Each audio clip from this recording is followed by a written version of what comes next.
మన దగ్గర ఉన్నటువంటి తెలంగాణ గర్వపడేటువంటి ఒక మేధావి పాశం యాదగిరి గారు ఒక మేధావి కాదు, క్షేత్రస్థాయిలో కూడా పని చేసుకుంటా ఇక్కడ ప్రజా సమస్యలు ఉంటే అక్కడ ప్రజా సమస్యల మీద మొదటి నుంచి ఇప్పటి నుంచి కాదు, తన జర్నలిస్ట్ గా ఉన్నప్పటి నుంచి కూడా అదే జర్నలిస్టుల కులంకెళ్ళి వచ్చింది కాబట్టి మొట్టమొదటి పాశం యాదగిరి గారు మాట్లాడాల్సిందిగా కోరుతున్నాను. మిత్రులారా, పవన్ కళ్యాణ్కు తెలంగాణ గురించి మాట్లాడే అర్హత లేదు, ప్రజాస్వామ్యం గురించి మాట్లాడే అర్హత కూడా లేదు. ఏంది చదువుకుండా ఆయన? సినిమా వాళ్ళు ఎవడు చదువుకోడు, సినిమాల్లో ఎవడు ఉంటాడు? చదువు లేనోడు, శీలం లేనోడు, సంస్కారం లేనోడు, తాగుబోతులు, వాగుబోతులు, వదురుబోతులు, తిరుగుబోతులు వాళ్ళే కదా. సినిమాలు ఒక్క మంచి సినిమా, దేశభక్తి సినిమా ఒకటి తీసినరా? ఒక్కటి చెప్పండి. అన్ని బూత్ సినిమాలే కదా. అట్లాంటి వాడు ఏం మాట్లాడుతున్నాడు? వాడిని ఉప ముఖ్యమంత్రి చేయడమే తప్పు. ముఖ్యమంత్రి కూడా అట్లాంటి వాడే. ఇప్పుడు ఎన్టీ రామారావు బొమ్మ పెడుతుండ్రు. ముఖ్యమంత్రి ఎవరు? ఎన్టీ రామారావు మీద దాడి చేసి ఎన్టీ రామారావు చెప్పులతో కొట్టినోడు కదా, వీళ్ళే కదా. ఎన్టీ రామారావు చావు కారణమైనోడే కదా. అతను మళ్ళీ ఎన్టీ రామారావు బొమ్మ పెట్టుకుని తిరుగుతున్నాడు. నువ్వెవరు? నీకేమైనా తెలుసా? పత్రికా స్వాతంత్రం నువ్వు ఇచ్చినవా? నువ్వు ఎట్లా అరెస్ట్ చేస్తావు? నాగేశ్వరరావుని అరెస్ట్ చేసే అర్హత ఉందా? గలివర్ యాత్రలో బ్రాబ్డింగ్ నాక్స్ ఉంటారు, పెద్దగా ఉంటారు, ఆకాశం ఎత్తు, టవరింగ్ పర్సనాలిటీస్. లిలీపుటియన్స్ ఉంటారు, చిన్నగా అంగుళమంత ఉంటారు. నాగేశ్వరరావు బ్రాబ్డింగ్ నాగైతే పవన్ కళ్యాణ్ లిలీపుటియన్. ఎక్కడరా నువ్వు? ఆయనతో ఆయన ఎక్కడ? కాలి గోటికి సరిపోవు. ఆయన గురించి మాట్లాడతావా? నువ్వు అరెస్ట్ చేస్తావా? తెలుసా నీకేమన్నా? చదువు ఉందా, శీలం ఉందా, సంస్కారం? నువ్వు మాట్లాడతావు నాగేశ్వరరావు గురించి? ఆయన నాగేశ్వరరావు చాలా సంస్కారవంతంగా మాట్లాడతాడు.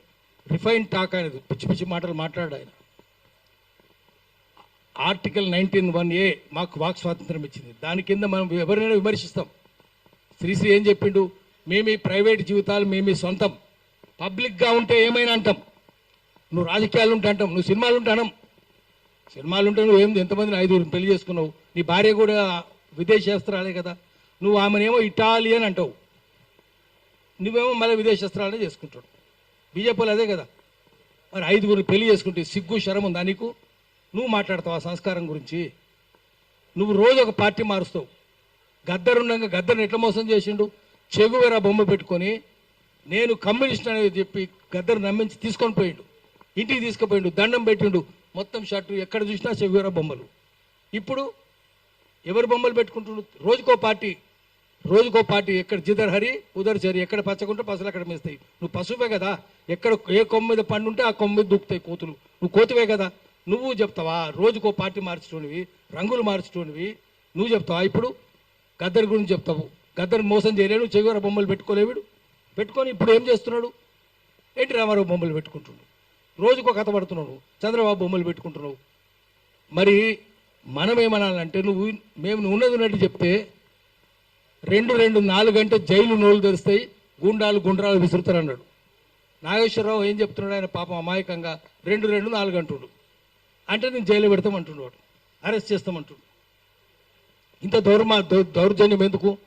అందుకనే మనం ఏం చెప్పాలంటే, తెలంగాణ వచ్చినాక తెలంగాణలో తెలంగాణ రాజ్యం ఉందా? ఇప్పుడు మీడియా వాళ్ళు ఉన్నారు, మీడియా వాళ్ళకి అక్రెడిటేషన్ ఉందా? ఎవరికి ఉన్నది? మొత్తం శాటిలైట్ ఛానల్ అంటారు. శాటిలైట్ ఛానల్ అన్నీ ఆంధ్రలే కదా.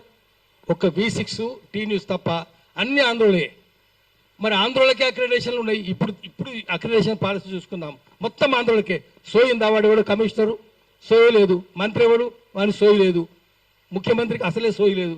తెలంగాణ వచ్చినాక కూడా ఇక్కడ ప్రెస్ క్లబ్లో మాట్లాడదాము, అక్రెడిటేషన్లు అన్నీ ఆంధ్రలకే వస్తున్నాయి, తెలంగాణ వాళ్ళకి లేదు. శాటిలైట్ ఛానల్ తెలంగాణ లేవు, అన్ని వాళ్ళే. సోషల్ మీడియాకి ఇస్తున్నారా? ఇస్తలేరు కదా. కేబుల్ ఛానల్కి ఇస్తున్నారా? ఇస్తలేరు కదా. మరి ఎవరికి ఇస్తున్నారు? ఎంత అన్యాయం ఏంది? పోనీ ఛానళ్ళల్లో అక్కడక్కడ ఇక్కడ తెలుగు ఎన్టీవీలో ఒక్కతే అమ్మాయి ఉంది, తెలంగాణ అమ్మాయి. ఆ అమ్మాయికి అక్రెడిటేషన్ లేదు. మళ్ళీ అంతా వాళ్ళే. జూబ్లీస్ అంతా ఆంధ్రలో కదా. ఫిల్మ్ నగర్ జూబ్లీ సొసైటీ అంతా వాళ్ళే. Housing society, Jubilees club, Film Nagar housing society, Film Nagar club మొత్తం ఆంధ్రలో కూడా ఒకటే కులం. రామనేని, సామనేని, కామనేని, ననపనేని, వాళ్ళమనేని, దేవినేని, కేతినేని ఒకటే కులం వాళ్ళు. మీరు ఆ వాసన, కమ్మ వాసన మురుక చూసుకుంటూ పోతే జూబ్లీస్ వచ్చేస్తుంది. అంత అన్యాయంగా ఉంటే you can smell your way to Jubilees. అంత అన్యాయంగా ఇప్పుడు తెలంగాణ వచ్చినాక కూడా రాజ్యాంగానికి ఉన్న 4 అంగాలు ఆంధ్రుల చేతుల్లోనే ఉన్నాయి. ఇంకా అసెంబ్లీ, నేను చంద్రబాబు శిష్యుని అంటున్నాడు ముఖ్యమంత్రి. ఎమ్మెల్యేలు అంటే మొత్తం లెజిస్లేచర్ వాళ్ళ చేతుల్లో ఉంది, మంత్రులంతా వాళ్ళే. అదే తుమ్మల నాగేశ్వరరావు, అదే అంతా వాళ్ళే. అది జ్యుడిషియరీ మళ్ళీ వాళ్ళే ఉన్నారు, జ్యుడిషియరీ నిండా ఆందోళనలో ఉన్నారు ఇప్పటికీ. ఎగ్జిక్యూటివ్ అంతా మళ్ళీ వాళ్ళే కదా, అదే నవీన్ మిత్తల్, అదే జయేష్ రంజన్, ఆఫీసర్ అంతా వాళ్ళే, సీఎం ఆఫీస్ నిండా వాళ్ళే ఉన్నారు, ఆందోళనలో ఉన్నారు. అది ఉంది. మీడియా అంతా వాళ్ళ చేతుల్లో ఉంది. 4 అంగాలు, రాజ్యాంగానికి సంబంధించిన 4 అంగాలు ఇంకా ఆంధ్రుల చేతుల్లో ఉన్నాయి. తెలంగాణకు రాలేదు, వచ్చే అవకాశాలు కనిపిస్తలేవు. మాట్లాడితే జన్నడు లేని పోలీసులు చూడండి, ఇంత మొత్తం ఇంటెలిజెన్స్ వాళ్ళు బయట. ఎందుకు ఇంత ఇంటెలిజెన్స్ ఎందుకున్నది ఇక్కడ? అందుకనే మనం ఏం చేయాలంటే గట్టిగా పోరాటాలు చేయాలి. ఇప్పుడు తెలంగాణ వచ్చినాక ఎవరైనా తెలంగాణ, కొండలక్ష్మణ్ బాబు లేకుండా తెలంగాణ వచ్చిందా? సంగమరెడ్డి సత్యనారాయణ గారు లేకుండా తెలంగాణ వచ్చిందా? గద్దర్ లేకుండా వచ్చిందా? విమలక్క లేకుండా వచ్చిందా? వీళ్ళ పేర్లు ఏమన్నా చెప్తుండా? కేసీఆర్ చెప్పలే, వీళ్ళు చెప్తలేరు. ఆఖరికి బాలనాగమ్మ కథల బాలవదిరాజు పోయి పులిని చంపుతాడు, పేరుగాడు పోయి నేనే చంపినంటాడు, వాడు ముఖ్యమంత్రి అవుతాడు, పేరుగాడే ముఖ్యమంత్రి. అసలు ఎవరు కదా, అప్పుడైనా ఇప్పుడైనా అదే పరిస్థితుంది. వీళ్ళకైతే అసలే తెలియదు ఎవరేందో. అందుకనే మళ్ళీ మనం ప్రజల్ని ఏకం చేయాలి, అందరిని ఏకం చేయాలి. తెలంగాణ రాలే, మనం కోరుకున్న తెలంగాణ రాలే, ప్రజాస్వామిక తెలంగాణ రాలే, సామాజిక తెలంగాణ రాలే. దొంగలే మళ్ళీ ఆంధ్ర దొంగల చేతుల్లో ఇక్కడ ఉంది, ఇది ఉంది. కాబట్టి మళ్ళీ మనం చేయాలి, చేసి పోరాటాలు చేసి మళ్ళీ తెలంగాణ చేయాలి. ఎవరైనా ఆంధ్రోడు ఇట్లా వచ్చి పవన్ కళ్యాణ్ లాంటి వాడిని ఆ తెలంగాణ రాకుండా చేయాలి, హైదరాబాద్లో అడుగు పెట్టకుండా చేయాలి. చంద్రబాబు నాయుడు కూడా పెట్టదు, పవన్ కళ్యాణ్ కూడా పెట్టదు. ఎట్లా పెడతావు రాను అనాలి. విగ్రహాలన్నీ ఆంధ్రలోనేనా? గద్దర్ విగ్రహం పెట్టిస్తారు హైదరాబాద్, ఖమ్మం, కరీంనగర్లో గజ్జల స్వామి అంటే ఆయన 7 విగ్రహం చేసిండు, ఏడాది నడత నుంచి తిరుగుతుండు. గద్దర్ విగ్రహం పెట్టిస్తలేరు. ఆదిలాబాద్లో అంబేద్కర్ విగ్రహం పెట్టిస్తలేరు, హైదరాబాద్లో కూడా పెట్టిస్తలేరు. కానీ ఆంధ్రలో బొమ్మలు అయితే వస్తాయి. రోషయ్య, అడ్డుకున్న రోషయ్య విగ్రహం ఉంటుంది. ఎస్పీ బాలసుబ్రహ్మణ్యం వాడు ఏం పాటలు పాడిన అన్ని బూత్ పాటలే. నీ అదనం మీద మందార, నీ నడుము మీద వడ్డాన అని ఇటువంటి బూత్ పాటలు పాడినోడు వాందా పెడతారు. చివరికి ఎన్టీఆర్ది కూడా పెడుతున్నారు, రేపు చంద్రబాబు కూడా పెడతారు, లోకేష్ కూడా పెడతారు, పవన్ కళ్యాణ్ కూడా పెడతారు విగ్రహాలు ఇక్కడ. కానీ తెలంగాణలో మాత్రం పెట్టినారు. అందుకనే మనం అందరం ఏకం కాకపోతే, మనందరం సోయిలో పడకపోతే, మనం మెదడులో సోయి ఉండాలి, మన చేతిలో రాయి ఉండాలి. అప్పుడే వాళ్ళకి బుద్ధి వస్తుంది. వాడు లూటు చేస్తూనే ఉండు, మనం లాఠీ లేపాలి. దానికోసం అందరం ఏకం చేద్దాము, ఏకం చేసి ప్రజలను చైతన్యం చేద్దాం. దాన్ని సోషల్ మీడియానే వాడుకుందాం. సోషల్ మీడియా, అన్సోషల్ మీడియా మనకు వద్దు, అవి వద్దు మనకు. సోషల్ మీడియాను వాడుకొని ప్రజలను చైతన్యవంతం చేద్దాం. వాడు మనం తిరుగుతుంటే వాళ్ళంతా వాళ్ళ చెంచాలే ఉన్నదంతా. పృథ్వీరాజు మాట్లాడితే వాడు బూత్ మాట్లాడుతున్నాడంటే వాళ్ళ చెంచాలే.